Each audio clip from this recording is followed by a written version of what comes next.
Prices, no doubt, affect people's food purchasing power and decisions. This is where we anchor tonight's edition of Weekend File. Current prices of food items in Nigeria. Good evening and welcome. It is widely believed that prices of foodstuff in the country differ according to closeness of a market to the source of food items. While some markets have such location advantage, others are further away from main source. The truth of the matter is that the prices of foodstuff in the country have witnessed rise and fall in the last 2 years, a situation attributable to season's crops, cost of imported food items arising from exchange rates and absence of price control system. But some say prices of foodstuff are in constant upward leap due to some factors, namely inflation, epileptic electricity supply, and cost of transportation. And to be more specific, we hear that foodstuff such as maize, beans, and millet are a lot cheaper in the northern part of the country compared to the southern part, where palm oil and garri are at lower prices. On other staple items like rice and yam tubers, rice comes in different brands, both local and foreign, and their prices differ according to kilograms and quality. Yam tubers also come in varieties bearing different names depicting their sources like Boari yam, Benue, Anam, Onitsha, and Abakaliki yam, and all come with different prices. And now beverages may appear expensive, but to have them in sachets these days, perhaps that's a way companies are encouraging affordability. We will put all these into perspective to determine the true food pricing mechanism in Nigeria. My name is Kirian Umayo, and this is Weekend File. Let's do it again. The news is first. Ogun State Police Command has rescued 5 persons kidnapped last Thursday along Ijebu-Ode. Ogun State Commissioner of Police Bashir Makama attributed the success of the rescue mission to collaborative efforts of the police with local vigilante groups. Mohammed Adebawale reports. Following the abduction of 5 persons, 4 males and a female at Ijebu-Ode in Ogun State while on transit along Benin-Ogbere-Shagamu axis of the Lagos-Ibadan Expressway, men of the Ogun State Police Command, on the order of the Inspector General of Police, declared a massive manhunt to rescue the victims and as well arrest the perpetrators. Efforts of the security agency paid off when the victims were rescued unhurt. The search commenced that same day with deployment of policemen, massive deployment into the area, and search commenced right into the forest. Well, as God will have it, this morning the first victim, who is the woman, was rescued very early this morning, and she has since joined her family at the Redeemed Church of God. The remaining 4 men, the search continued for them. The pressure was mounted. The policemen lined up all through. And again, as God will have it, they were equally rescued unhurt. The victims who narrated their ordeal in the hands of their captors attributed their freedom to God and the swift response of the Nigerian police. Well, I want to use the opportunity to appreciate the police because the pressure they gave them led into them letting us go. We were held there, we were put in a swamp. We slept in a swamp with all manner of insects and reptiles. And we moved like 30 kilometers inside the jungle where nobody has treaded upon. Meanwhile, the police debunked rumors that all abducted persons were members of the Redeemed Christian Church of God. The female among them, who is a member of the church, has since been reunited with her family. In Abuja, Mohammed Adebawale, NTA News. Meanwhile, President Muhammadu Buhari has sent his condolences to the Catholic Church over the killing of Reverend Father Paul Ofu, the priest of St. James Greater Parish Catholic Church, Ubuoka, Enugu State. In a statement signed by the Senior Special Assistant to the President on Media and Publicity, Garba Shehu, President Buhari expresses deep shock and dismay over the killing of another priest and has ordered a thorough manhunt for the killers and their immediate prosecution. The President commiserates with government and people of Enugu State, family of Reverend Father Ofu, and members of the parish and all Christians. In this statement, President Buhari also assured Nigerians of freedom of religion and protection of places of worship, as well as the lives and citizens wherever they live. Now, the Nigeria Police Force says it will spare no efforts in clamping down on any individual or group that threatens the peace of the country. The warning is in reaction to a video circulating on the social media by a group known as the Global Coalition for Security and Democracy in Nigeria and others inciting Nigerians home and abroad to join a planned revolution march against the government of the Federal Republic of Nigeria on Monday, August the 5th, 2019, with the sole aim of forcing a regime change in the country.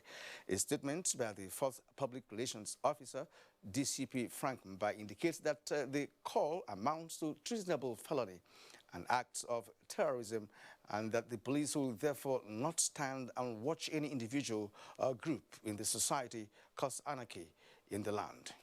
While acknowledging the rights of Nigerians to embark on peaceful protest, the police restates that such rights should not translate to a violent and a forceful change of government, which clearly is the meaning of revolution.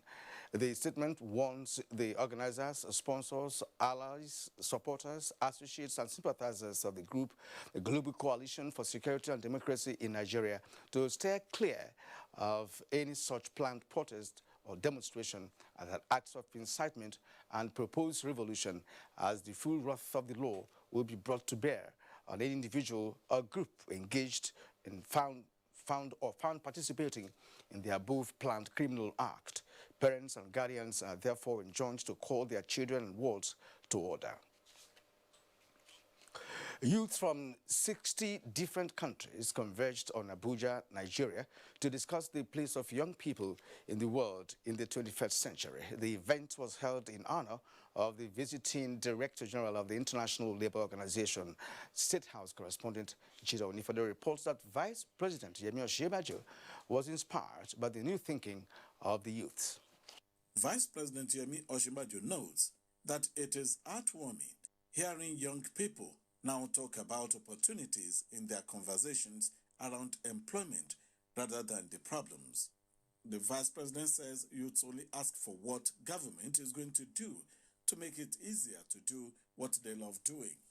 What I find is that young people already recognize what they already recognize that these times are challenging, but they are meeting those challenges with a great deal of energy, with a great deal of creativity, and with a great deal of optimism. And that we're seeing practically everywhere. And I'm glad to see that many of you young people here also have that same positive outlook, and you're looking at the future with a great deal of confidence. The environment, as Vice President Osinbajo explains, is dynamic, and that people too need to move along with it. Things are changing so quickly that even a lot of our policies are getting outdated, and we need to move along with some of the changes that we're seeing, especially some of the disruptive ideas that we're seeing all across the country.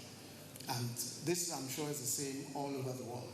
Director General International Labour Organization, Guy Ryder, commends the Nigerian government for a warm reception. Where it seems to me dialogue is becoming more and more problematic. Dialogue of a social nature, dialogue between nations. To have young people convened, coming together and interacting in this way is in itself, I believe, of great value. In Abuja, Jude Onifade, NT News. The Pension Transitional Arrangement Directorate, PTAD, has paid the sum of more than 1 billion naira outstanding severance benefits to about 1,600 verified eligible ex-workers and next of kin of deceased ex-workers of Savannah Sugar Company Limited. The payment is in line with the President Muhammadu Buhari's resolve to ensure the accurate computation and payment of the balance of the one-off terminal benefits for the workers who were disengaged in 2002 when the company was privatized. More than 1,100 ex-workers will receive the sum of 723 million naira, while 404 next of kin will receive more than 300 million naira. The Directorate has advised ex-workers in the diaspora who did not take part in the verification and biometric capture in Jimeta, Yola, Adamawa State in February 2019 to visit PTAD headquarters, Abuja, or PTAD Northeast Regional Office in Yola, Adamawa State, when they return to the country to be verified. They will also be required to present the original and photocopies of their career document, original stamped and signed bank statements for 1 month, BVN slip with clear picture, valid means of identification, and one colored passport photograph. A $200 million agriculture project is to be jointly executed between the federal government and the World Bank. In this regard, those to implement the project are undergoing training for the timely and transparent delivery of this 5-year task. Musa Babali reports that the project will be executed with the terms and conditions stated. About 150 officers are to implement the project at both national and state levels. This capacity building workshop is therefore organized for the staff towards ensuring that they carry out their duties according to the World Bank standard and guidelines. But with the information we're being equipped on, with the knowledge we're acquiring, it's going to be a very good guide for us so we don't run into problems. I've learned a lot, especially on the project document appraisal, that is the part, and also the project implementation manual. The issue of transparency and accountability took the center stage at the training. To be accountable, to be transparent, to attach value to money, fit for purpose is my professional ethics, and I've also acquired more. I've been exposed more on this ethics. Transparency is one thing where whatever we do, we have a criteria, and whoever comes must meet the criteria of one, the Kano State government, the federal government, and the World Bank. So what we do, for example, we don't entertain a farmer who has not been registered by a recognized organization. The project is designed to provide financial and logistics support to 60,000 farmers in the next 5 years. From Lagos, Musa Baba Aliyu, NTA News. The Presidential Amnesty Program has taken another step forward in its quest to build capacity among the youths in the Niger Delta region. The latest stride is the employment and reintegration of more repentant youths through the Amnesty Culinary Competition held in Calabar, the Cross River State capital. Umo Bassi Edit reports. It's been a journey of 10 years, and the Presidential Amnesty Program has not stopped impacting lives, especially that of the Niger Delta youths, through sustainable reintegration programs. The project is to ensure business setups and job creation, which remains a vital tool for conflict reduction and resolution in the Niger Delta region. We have to monitor you month by month to see that you are still working, because at once you stop that, we are going to delist you and remove you from the program entirely. You're not going to earn the stipends that you're supposed to have, because the empowerment gives you a provision for you to work for yourself. The program so far has graduated over 16,000 beneficiaries in various vocational skills, with 447 currently in training. Very laudable. It has engaged the young men. All that we want to appeal to these young men is to say that they should be patient well enough. There has never been a time that a culinary program has been set or put in place the way it has been put in place today. The latest beneficiaries are the participants in the culinary competition who went home with various cash prizes and starter packs. The Office of the Amnesty, for the good works they have done, they should continue. In Calabar, Umo Basede, NTA News. Former national chairman of the Independent National Electoral Commission, INEC, Professor Atahiru Jega, and some other Nigerians have joined forces to reposition the People's Redemption Party for more nationalistic outlook. A statement by the party's National Publicity Secretary, Abdul Gombe, says Professor Jega is to chair the SWOT Analysis Committee of the party. It adds that the SWOT Analysis Committee will critically examine the strength of PRP, its weaknesses, and the opportunities available to the party, as well as threats to its existence and well-being.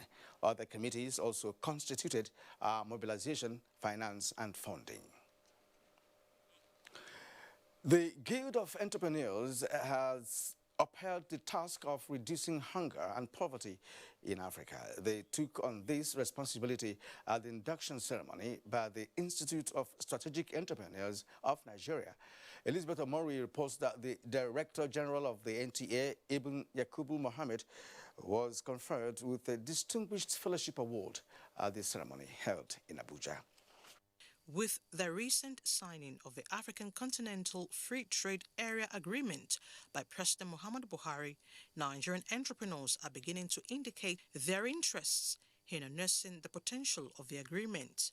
Considering the enormous benefits of entrepreneurship, these entrepreneurs have been equipped with requisite knowledge on how to take advantage of the trade agreement.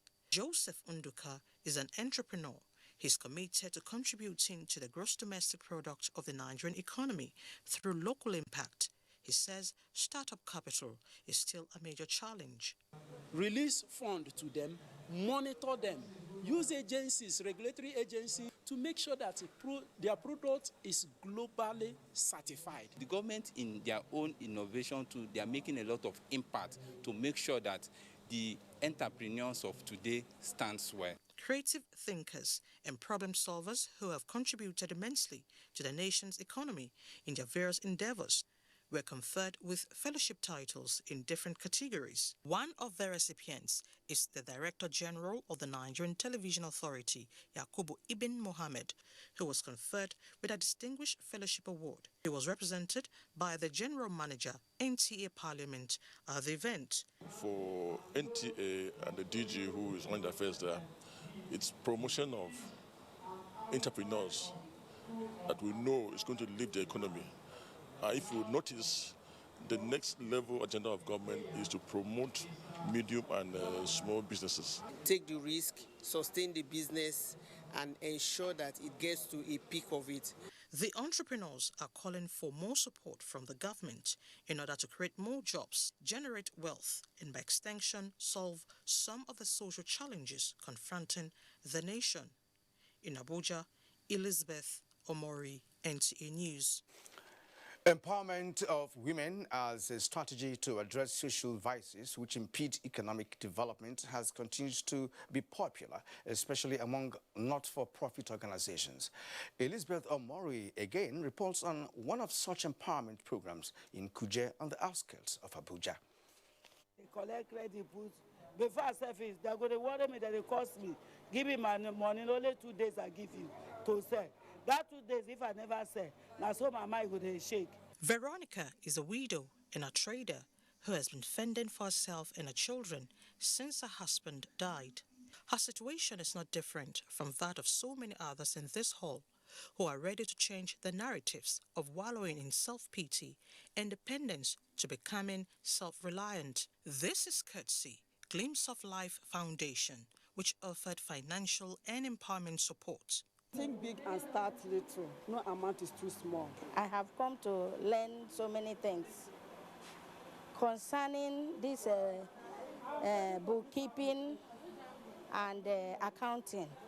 It is the belief of Glimpse of Life Foundation that the gesture will facilitate socio-economic development, improve local livelihoods, and create economic opportunities for the women, especially widows, single mothers, and the vulnerable, to provide for their families. The cash, they're not bringing it back to us, but we want to mentor them and see that our aim for them, our dream for them comes true. If you're doing food or you're in catering or whatever it is that you're doing, you need to make sure that your own is better by making sure just a little quality of cleanliness to your work. Veronica and more than 25 other women were exposed to several micro businesses and also taught how to develop a business plan, keep accounts, market their products, produce smoothies and sandwich. The women, however, advocated girl-child education and stringent laws against violation of their rights. In Abuja, Elizabeth Omori, NTA News. Thank you, Elizabeth. The National Hajj Commission of Nigeria has lodged pilgrims in five-star hotels to prevent them from missing their way to designated points while in the holy city. Lami Ali reports on how the pilgrims are utilizing this opportunity. The annual Hajj pilgrimage in Saudi Arabia, observed in the first 10 days of the last month of the Islamic calendar, attracts more than 2 million people from across the Muslim world. Aside the Hajj rites, each pilgrim is determined to observe as many of the 5 daily prayers in a congregation as the 2 holy mosques in view of the blessings derived. It was in recognition of this that the National Hajj Commission of Nigeria secured accommodation for pilgrims in hotels located near the mosque. 16 5-star hotels in Markazia with a capacity of 15,093 bed spaces. 1, road traffic accidents. That has caused a lot of problem to Nigerians in those days. That's about 4 years ago. The pilgrims comment on this development. The other time we came, it used to be, a bus used to carry us to the mosque, but at this time it's a trackable distance and we can plan our programs. Nearness to Haram is excellent, and we have been observing all our 5 daily prayer in the mosque. Where they give you to stay is good, well, in near mosque.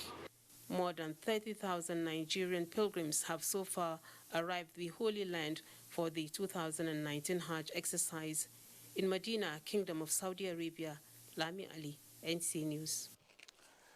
President Muhammadu Buhari felicitates with the Deputy Senate President, Senator Ovie Omoagege, as he turns 56. In a statement by the Presidential Advisor on Media and Publicity, Femi Adesina, the President identifies with the National Assembly, friends of the celebrant, family members, and political associates on the auspicious occasion, urging him to stay focused in pursuing the interest of the nation and ensuring that his passion for helping the underprivileged in his constituency remains his priority. The President salutes the Deputy Senate President's courage and party loyalty, especially in his election as the first senator from Delta State to emerge as Deputy Senate President. President Buhari prays for longer life, good health and wisdom as Senator Omoagege serves his people and the nation. You are watching Weekend File on the network service of the NTA. Our focus today is on prices for food items in Nigerian markets, which are determined largely by certain inevitability factors. What are those factors? You will get to know in our correspondence report and the conversation that follows momentarily.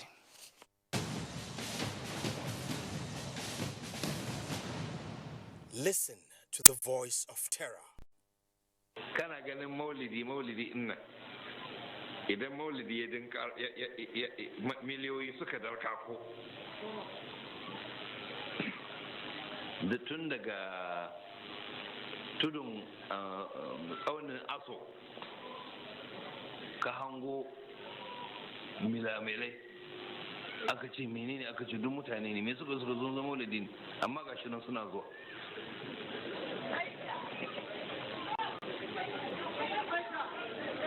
inda helicopter ya ka gani malam sai na dagawa mai yiwa mutum ya ce to wato ku ashe kuna taron maulidin da wata manufa ne sai mu ce din da wata manufa ne in har muka tattara mutane da sunan annabi muka kwace gwamnati muka mai sheta ta annabi mun bi sunnan wane sunnan annabi to wannan wani misali ne wanda revolution din Imam Khomeini ya nuna mu mutane cewa fawa yana hannun mutane ne ba yana hannun azzalumai bane.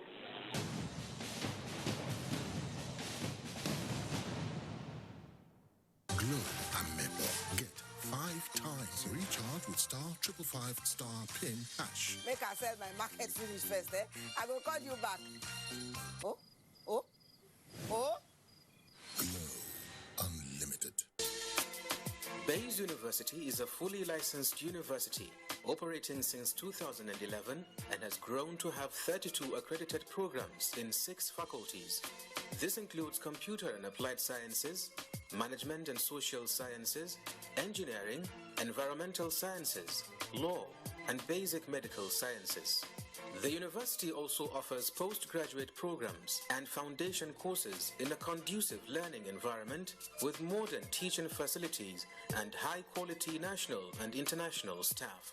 Bayes University graduates have either progressed into respectable career positions or have obtained postgraduate degrees from different parts of the world with distinctions. Call or visit www.bayesuniversity.edu.ng. Bayes University, Abuja. Learn to live.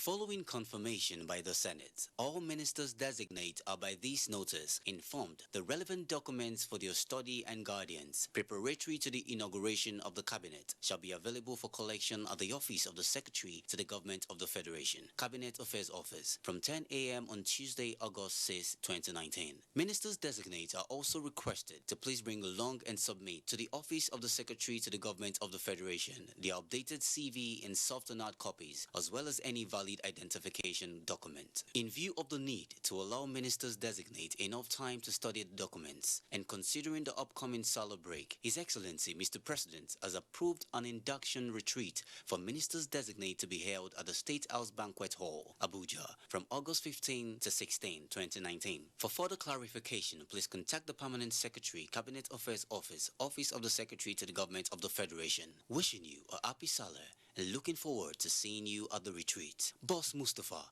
Secretary to the Government of the Federation. Announcer. Ronaldo na the highest. Ronaldo na the highest champion. See me on the second. If you check with, if you look at it like this. Mini-me, taste the fun. They are there at the crack of dawn. They are there busy preparing while we rise for our day. They are there silently, guarding, waiting, listening, and watching. They are there ready in the sky above and the waters below, in the blistering heat of the day, in the dead of night, willing, indefatigable, determined in the defense of the sovereignty of our country. They are our first line of defense and our last. They who have paid the ultimate price in defending us. They are fathers and uncles. They are mothers and sisters and girlfriends and boyfriends. They are brothers and cousins and best friends and neighbors. They are classmates, colleagues, and citizens of this nation. They are our defenders and deserve our respect, our prayers, our thoughts. Nigeria, please support our armed forces. You're welcome back. Now, reports from the northwest states of Kano and Jigawa indicate that the influx of food items into the market has forced down the prices of such commodities. Suleiman Abdullahi Rigachikum compared reports from various markets in Kano and Jigawa states. No market in Kano State is one of the popular grains markets in sub-Saharan Africa. The market is booming with influx of farm produce as prices crash even before the harvest of farm produce. Although they were now started as a market for major food crops, it has now developed to a major supply of cash crops for export. Before it did cost, but nowadays it don't do cheap now. The price it don't go down well. I'm going to come down small, come on.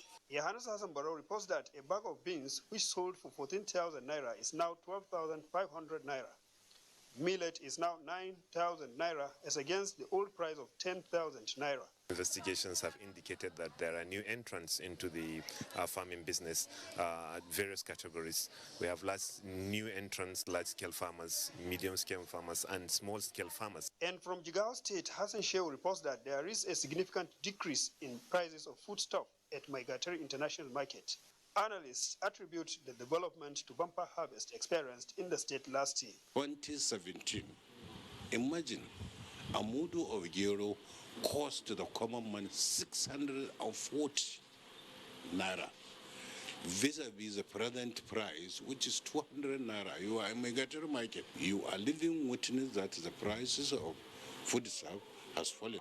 If you compare to the last year, the price go down more than last year.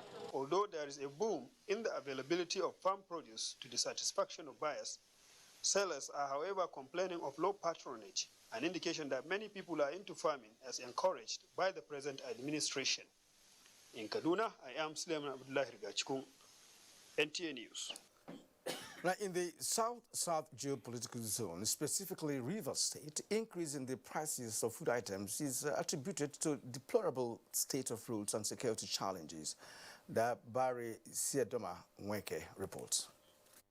Prices of foodstuffs differ according to the markets and locations. A survey of market prices indicates that a basin of gari goes for 2,200 in some markets in a chain, while it costs 2,500 in Port Harcourt. A bunch of plantain, which sells for 2,000 naira in the city, also goes for 1,500 naira in markets in the outskirts of the city. Other produce such as yam, ogbano, maize, among others, are also relatively cheap in the rural markets. Leoma to here is not an easy job, so everything add together, it makes the price a bit high. 3,000 for basket, but now 7,000 high. Everybody are complaining that sin is cost. In Bayelsa, Doris Akumoye reports that seafood is still quite expensive in the markets due to the menace of sea pirates and other costs of obtaining or producing the agro products.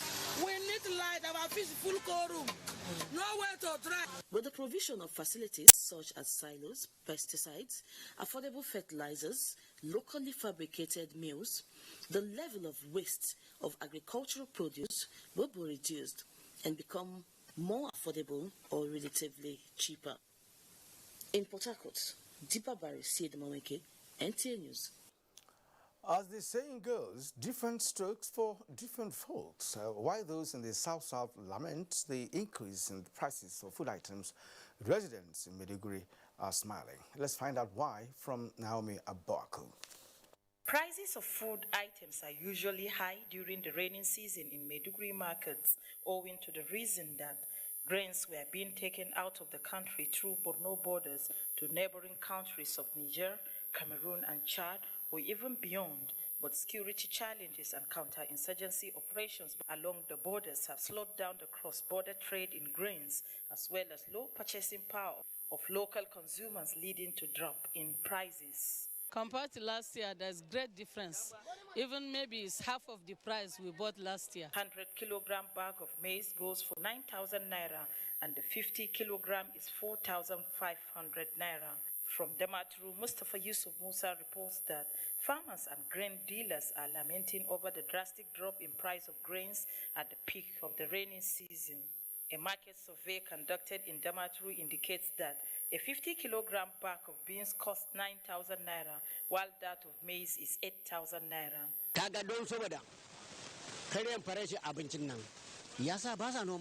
The story is the same in Gombe.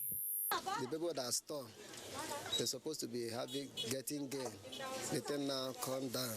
But the problem we have now is that no money. Now they are selling iron beans for this market, 13,500. They are selling white one normal. They are selling 10,500, 11,000. Emmanuel Akila reports that availability of grains in the markets in Gombe indicates that there is high supply and low demand of the commodities due to lack of patronage. There is every indication that there is great involvement of people in agriculture, thereby making Nigeria one among countries in the world that can sufficiently feed its citizens. In Maiduguri, Naomi Abaku, NTA News. And from Enugu in the southeast of Nigeria, Comfort Aim reports that the prices of cassava, garri and palm oil are relatively cheap in the markets. Comfort reports that this is because of the introduction of various agricultural programs to boost their production in large quantities. Some states in the southeast zone are known for the production of garri and palm oil in large quantities. With the 9 mile square, 4,319 acres of plantation established in 1962 at Ohaji Farm Settlement, oil palm processing in Imo State has critical contributions to income generation and occupation of the people. The state is now a major exporter of palm oil in Nigeria. Production of cassava, garri and oil palm in large quantities by farmers in a born state makes it affordable for the masses, thereby alleviating the sufferings many households go through in affording 3 square meals a day.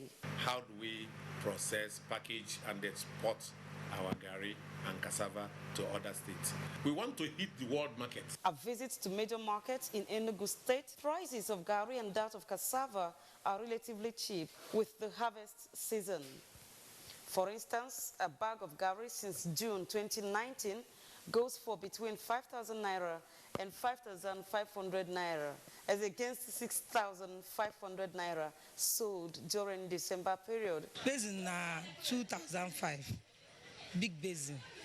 Before, now 4,000. Oh, you did 2 custom for now. Oh, you know they for 3. On the other hand, oil palm, though available, but rose in price, as a 20 liter of oil is now sold 9,000 naira, as against 7,000 naira in Enugu. Comfort Ayim, NTA News. And you are watching Weekend File, and our guest tonight is the head of market information and system of the Nigeria Commodity Exchange, Oladutu Abudu, who will be joining me in the studio very shortly for analysis of the issue at hand. But that will be after the break.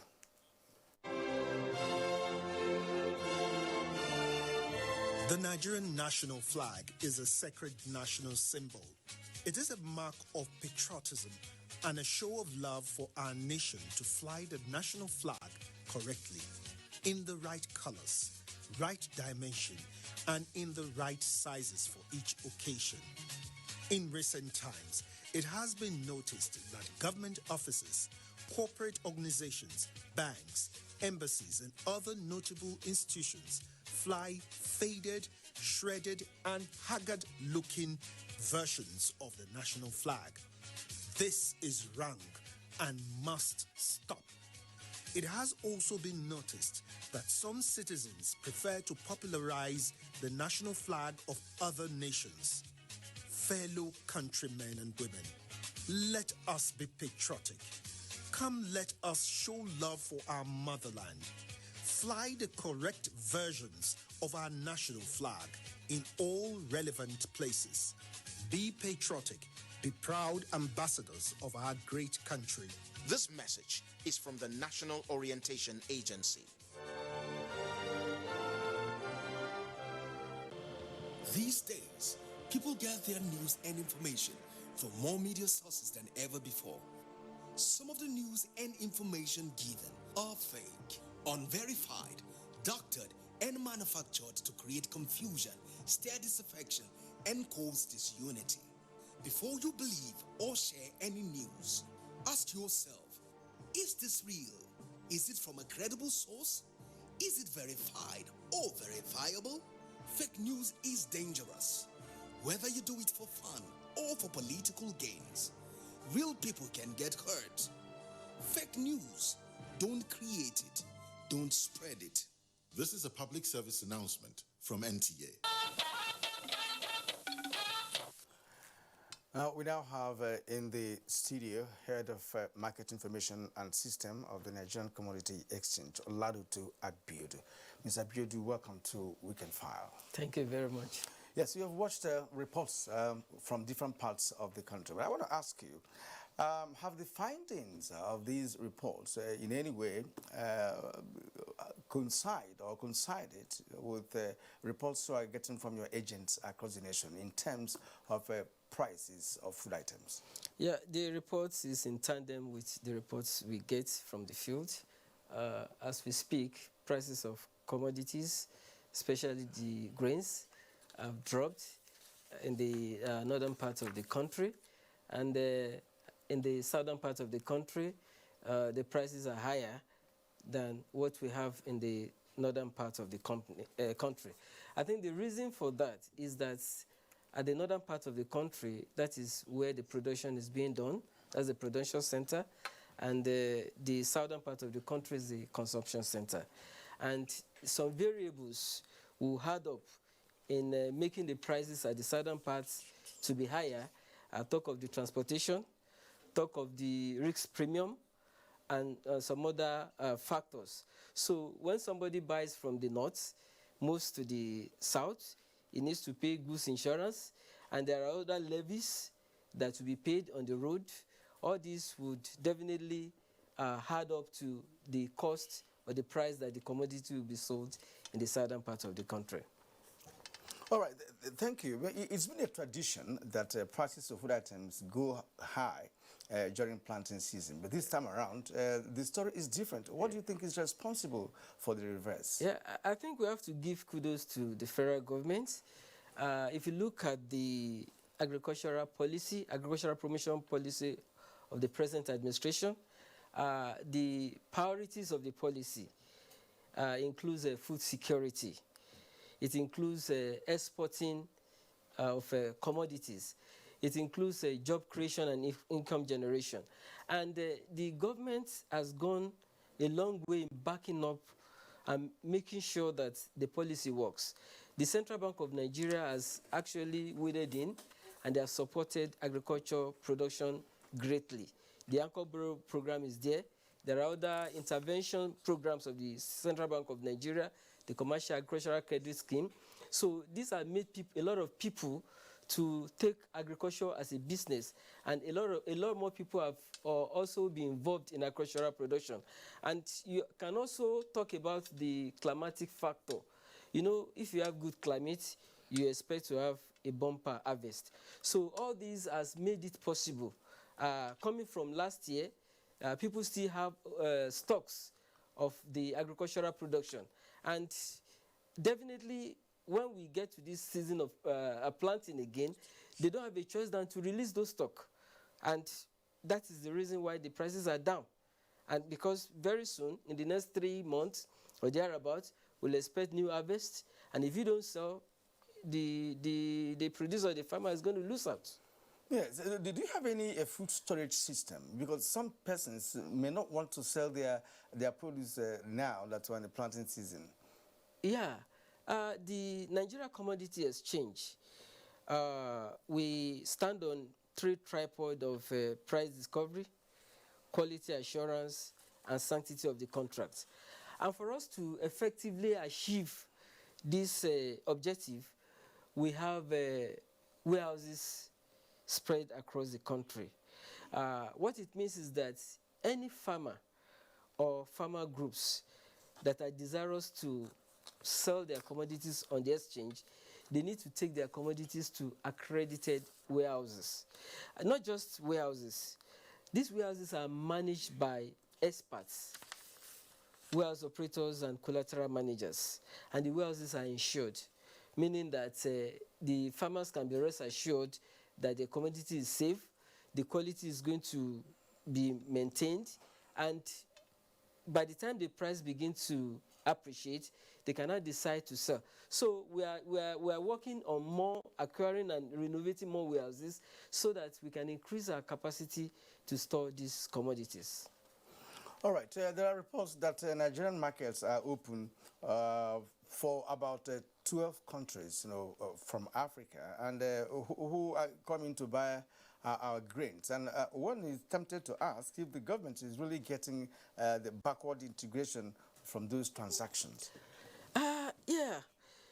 I think to start with, let us look at it from the perspective of the African Continental Free Trade Area Agreement, which means that there will be free movement of persons and free trade among the African nation.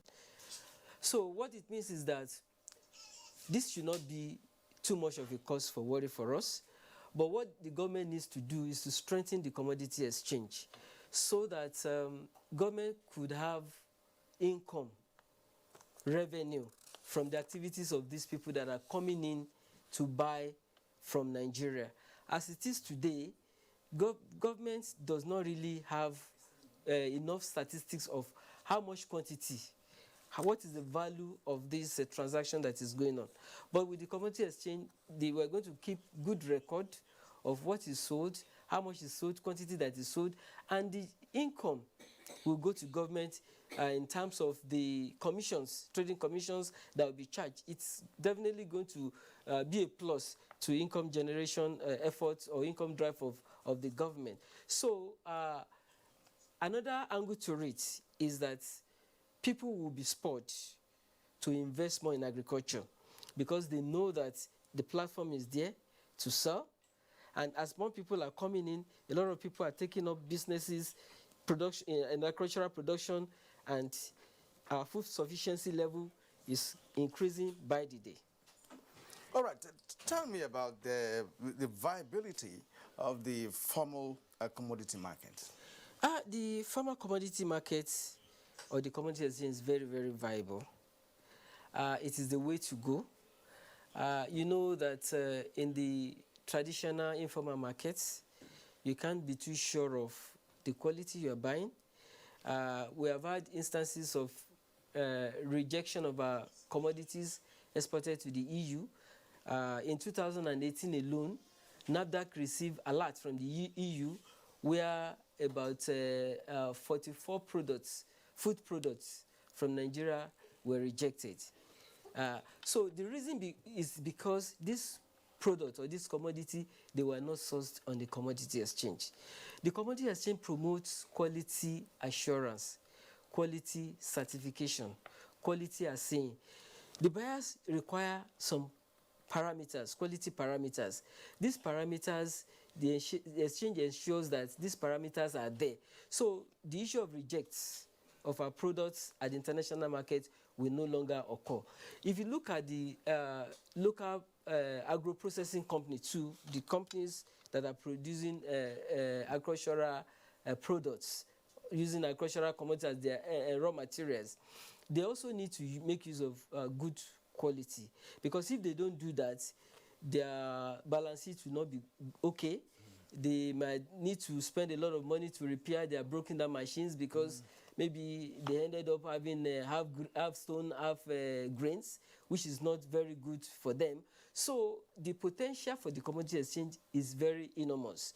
It is going to drive industrialization process of this country. So government needs to support, give more support to the commodity exchange. Now, you just mentioned something about the rejection of some Nigerian agricultural produce, that were exported. They were rejected because of poor quality. Now, that will bring us into the issue of quarantine. What is the role of quarantine service in this? Because I have a clue as to what quarantine service does and into certification, as you rightly mentioned. Are they involved in this? Yeah. The question is, I wouldn't say the Nigerian factor. Because if the quarantine is supposed to examine these products before they are taken out, and they didn't do what is supposed to be done, and the products are rejected. Were those projects presented to them for verification? That's another point. No. See, I will not be in a position to say that those products were presented. But what I know is that at the ports, most of our products that are exported FOB. It's expected that some experts in quality are saying that is designated by the importing companies abroad. They are supposed to send their experts to verify the quality parameters and certify that this quality are okay before they are exported. Whatever went wrong, it's an issue for another day. Okay.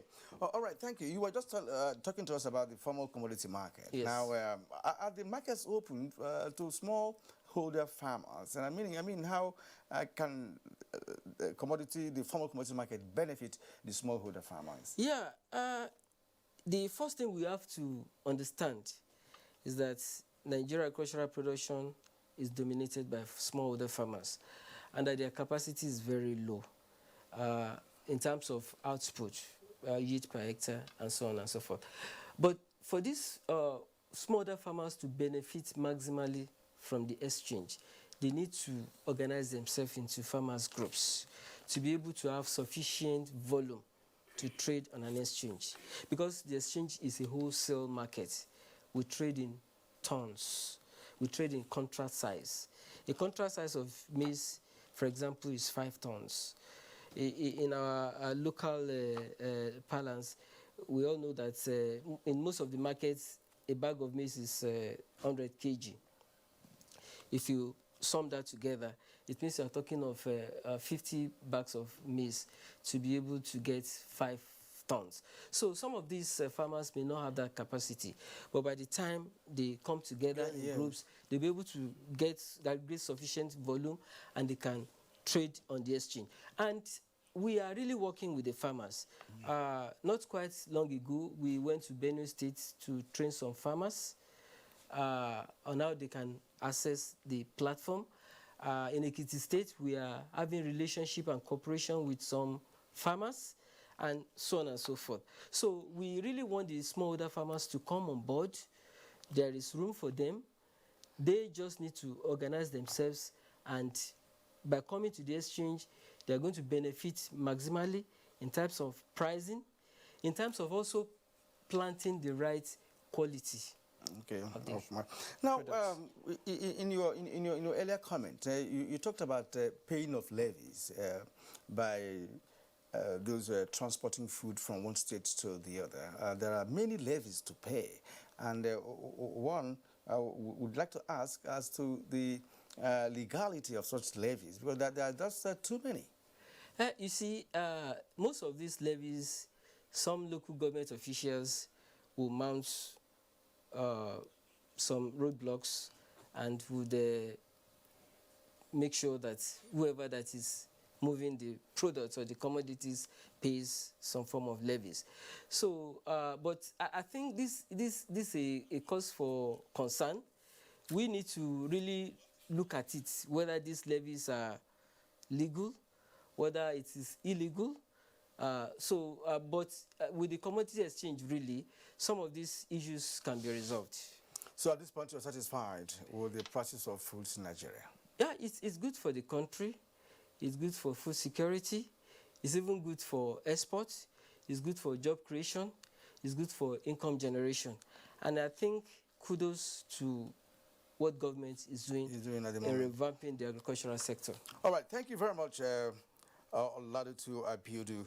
Oladutu Abiodun, of course, is the head of market information and system of the Nigerian Commodity Exchange. It's our pleasure hosting you today. Thank you very much. Thank you. And you're watching Weekend File. Sports Update is next. Follow us on all our social media platforms: Facebook at NTA Network News, Instagram at NTA Network, Twitter at NTA News Now, YouTube at NTA News Online. Or visit www.nta.ng.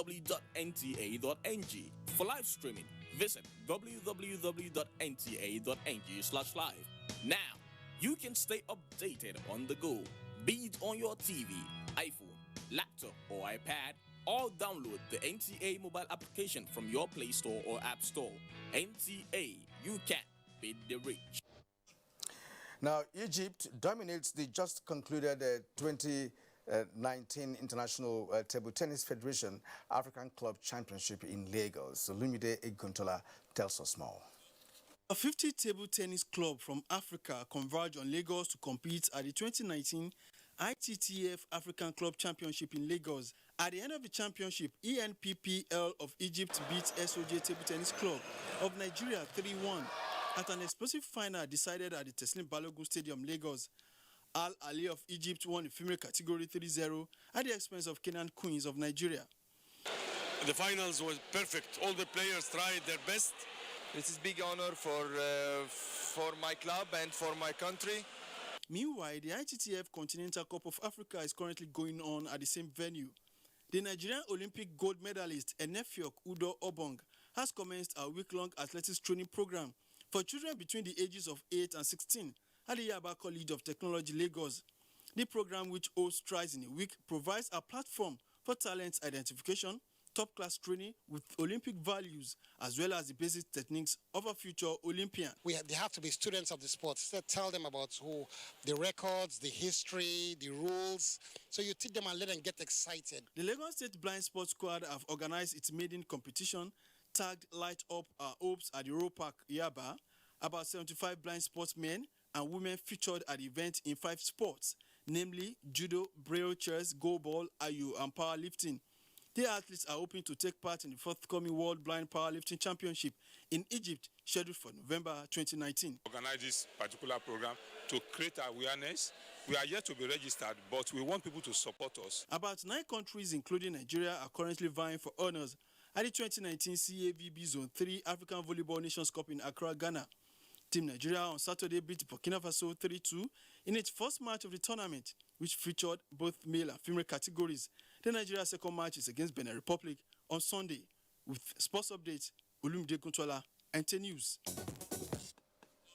Now let's check the weather forecast for Sunday across the nation.